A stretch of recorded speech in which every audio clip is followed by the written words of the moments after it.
il y a plusieurs pauvretés, hein, la pauvreté affective, la pauvreté financière, la pauvreté culturelle, la pauvreté relationnelle, enfin tout ce genre de pauvreté, pas que pécuniaire. Pour moi, la pauvreté, c'est les personnes qui vivent sous le seuil de pauvreté, qui est fixé en fonction de certains critères. Ben, c'est quand on n'a pas les moyens d'avoir un logement. Aucun préjugé. Chacun son parcours de vie.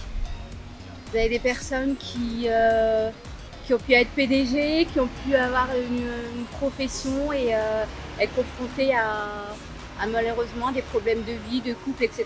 qui font qu'aujourd'hui ils se trouvent dans cette situation-là. Positif, c'est que souvent ils sont arrivés là par plein d'accidents de la vie, donc ils n'ont pas voulu. Et négatif, c'est que parfois ça peut être incommodant quand on est harcelé 10 fois dans la journée. Ils sont pas méchants, hein.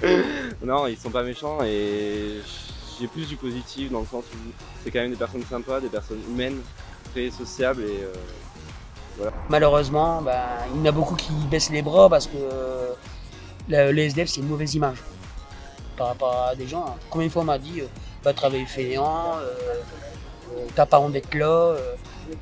C'est rageant, franchement, c'est rageant pour une personne comme moi et tout, qui a toujours travaillé. Dans un premier temps, peut-être être à l'écoute de ces personnes-là. Et si on a la possibilité, c'est aussi de les guider vers les structures qui pourraient les aider. Moi, je pense que le meilleur moyen, c'est de leur parler un peu, un petit peu tous les jours, et puis aussi de soutenir des associations. C'est d'éviter qu'il arrive dans la rue. Ouais, éviter l'avant. Tout se joue en amont, en fait. Parce qu'une fois qu'ils sont dans la rue, c'est difficile.